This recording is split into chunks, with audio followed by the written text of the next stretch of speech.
Good day, viewers. I would like to talk to us today about purpose.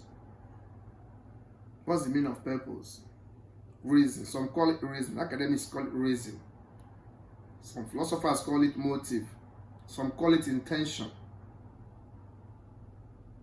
I call it the why of who, when, where, how, what, and all you are.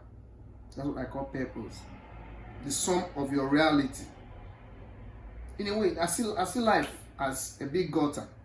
Once you're born, a big gutter, a big hole is just made for you. So every day of your life, destiny kind of gives you, I believe in destiny. Destiny gives you a kind of shovel or something, bucket. You just go outside the shores, you get sand, you fill it. Every day, eating, drinking, schooling, getting sick, getting well, growing up, all those appointment, disappointment. I see them are like everything you bring to fill until the day you feed it to the last. When it gets to the brain, then your purpose is fulfilled. You go. So we are born into emptiness and asked to fill it. We are born sick and asked to be well. Everybody is born for a reason. That reason is some called purpose. So whatever is happening to your life is happening for a reason. Where you don't understand, you call it accident. I don't believe in accident. People pack the mistakes of their life together and create a monster called accident. I don't believe in accident. Whatever is happening to you has been predestined and preordained. I believe in predestination and preordination. You are who you are today, not because of your own making. That's what purpose chose for you. You ask yourself, why should you come from that kind of parents? Why are you black? Why are you white? Why are you white and not black? Why are you black and not white? Why are you a man instead of not a woman? Why are you a woman not a man?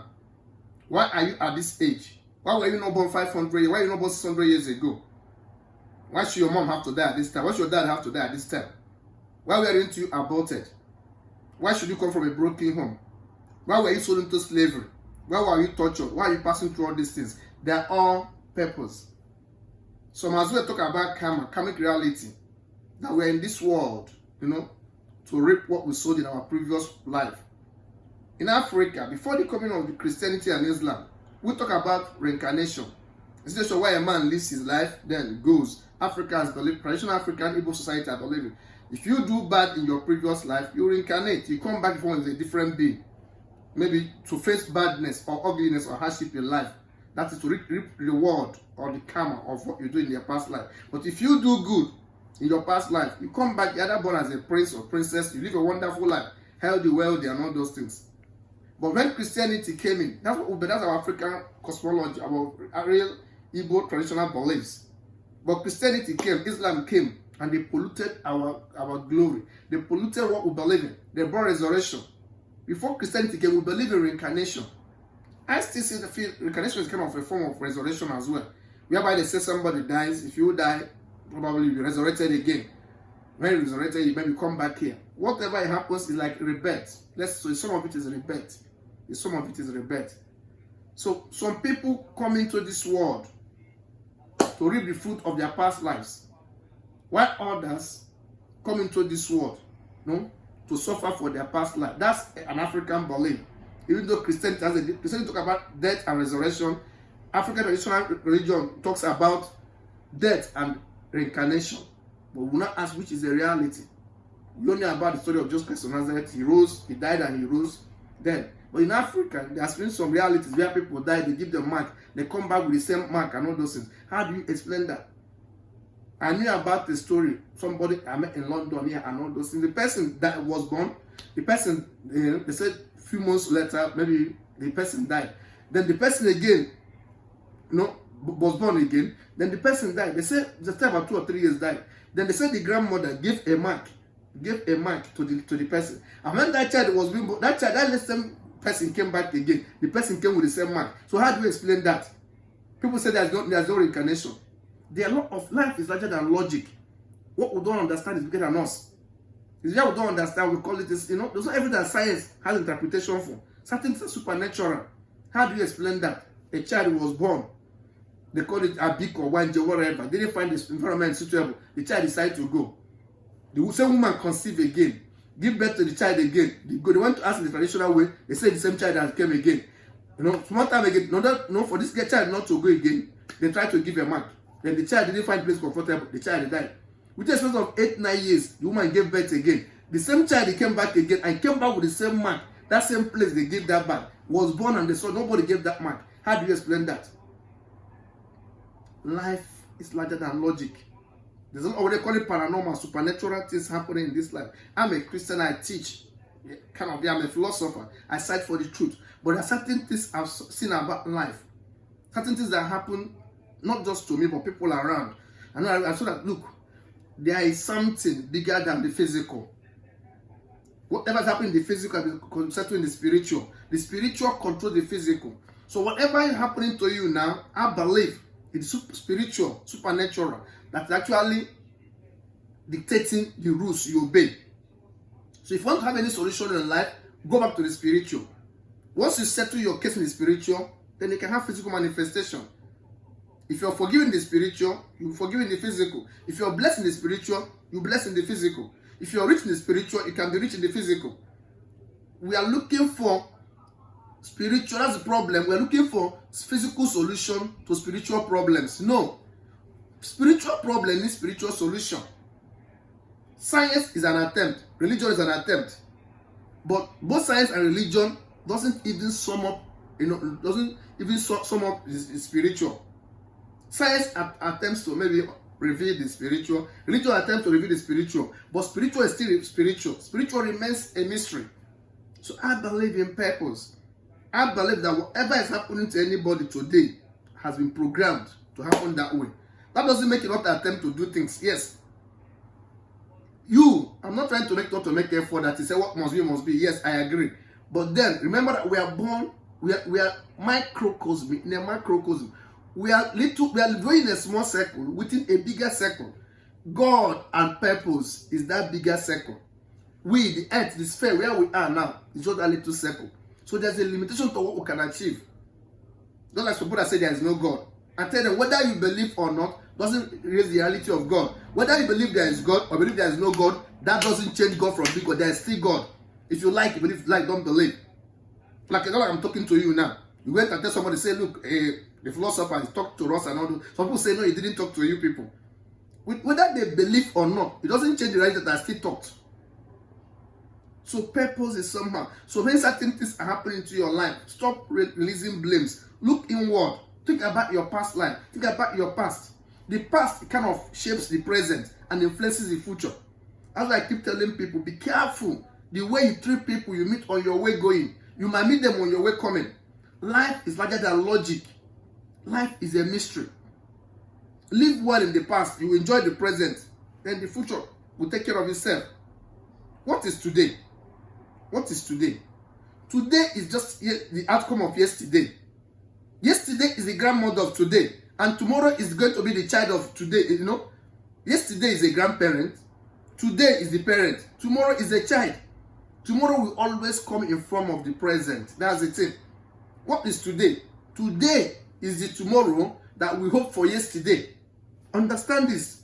Today is the tomorrow we hope for yesterday. So what is happening now? What is today? Today is the tomorrow we hope for yesterday. So we are living. So whatever I call reality personally happens in the present. That's when Moses asked God, the entity, the force he met in that burning bush. He said, who do I tell them sent me? He said, tell them I am that I am. I am means present. Our God is a God of the present, not the God of the past or future. He's a God of the present. So correct your present, then the future will take care of itself. Yesterday is gone, the past is gone. Stop regretting over it. It's gone, it's gone. Tomorrow may not come. All we have is today. So live for the moment. Put in your best. Put in your best effort. Love today. Bless today. Be grateful today. Love today. Activate today. Help today. Assist today. Put in your best today. And tomorrow will take care of itself. Stop crying about the past. Past like a spilled egg. Spilled water. A bottle of oil broken may not be repaired again. You break a glass. Fine. You can try to put it up again. But it will never be the same way it was made. So I believe in purpose. I believe in purpose. Before you start blaming others, look into your life. Think about where you're coming from. Think about who you are today. Think about what tomorrow is going to project. And if you're doing the wrong thing today, there must be consequences. I said something recently. I said Galatians 6, 7, and 8 says something. Be not deceived, for God is not mocked. Whatever a man sow, he will reap. It will take between time and space. If you don't happen to your children. So murderers today, I don't envy them. People that are into corruption, doing things, hurting others, assassinating people. Look, if you kill somebody's child, along like somebody will kill your child. Even if someone don't kill your child, you will come back to suffer it. If you bless people today, along like people will bless your children, people will bless you. So if you're good, good will come to you. If you're bad, bad will come to you. This now raises another question again, like I raised in my last video. I said something. Could forgiveness be a reality in the world of karma? If we reap what we sow, then why do we, if we reap what we sow, why do we not say we have forgiveness? If forgiveness is a reality, why do we reap what we sow? Life is somehow. Okay, grace might be an exemption to karma, but still, the natural laws where we live says we reap what we sow, we get what we give. This is life. This is life. So the sum of the whole thing is what? Please, stop blaming your life issues on accidents. Seek for your purpose in life. Seek for the reason why you are created, why you are conceived, why you are given a chance to experience reality. Many we are permitted to be here with you, but they've been taken away. As long as you are alive, there is hope for you. Why are you passing through all this suffering? Pain, agony, insecurity, torture. Why are you going down when others are going up? Look into their life. There's something they have which you don't have. Think about your past. Change your attitude. Then begin to reflect about the sum of your life. Sum total of your life. If you put all these things together, you now know why you're a single, maybe from a broken home. Why your father is not there. Why your mother is not there. Why you have to go into slavery. Why your marriage didn't work. Why your company has to fail. Why others are becoming multi-millionaire, making it, you didn't make it. Why you have to fail. Why you miss the penalty. There's a lot. Why should you be shot in the street? Why should your child be killed in the gang this thing? Why should your child be poisoned? Why should your child of a multi-millionaire commit suicide? A lot. Why should multi-millionaire commit suicide? Why should your aeroplane crash? Listen, karma is a bitch. The Bible says something. Anyone that will destroy another in order to have success. Jehovah said, I will destroy that person. I'll give the person long rope to be running, but I will destroy that person at the doorstep of their success. The fool in the Bible says something. Say, I've gotten everything I want. I want to start enjoying my life now. That night, God said, this moment, I need your life. So whatever you're doing in life, know that somebody owns your life. Everything you have in life is entrusted to you. Your children, you're just a caretaker. You don't own nothing. If you are born naked, you go naked. Your son, your daughter, your family, your relatives, your talent, your beauty, they are all gifts to you. And to whom much is given, much is expected. As a philosopher, I believe in something. I believe maturity goes with responsibility. Responsibility goes to authority. And authority goes to accountability. If you're claiming to be mature, God has given you responsibility. And once God gives you responsibility, God gives you authority. Once you're given authority, accountability is expected from you. So you must give account of your stewardship. You must give account of your stewardship. So when you see people passing through different things, or you see beggars, you see people destitute and poverty and whatever, passing through different things, look in well. Don't just look beyond the physical. Try to see when others are looking. Try to see when others are, the fools only look while the wise see. So please see and believe in purpose. God bless you in Jesus' name. God bless you. God bless you. Thank you. Thank you.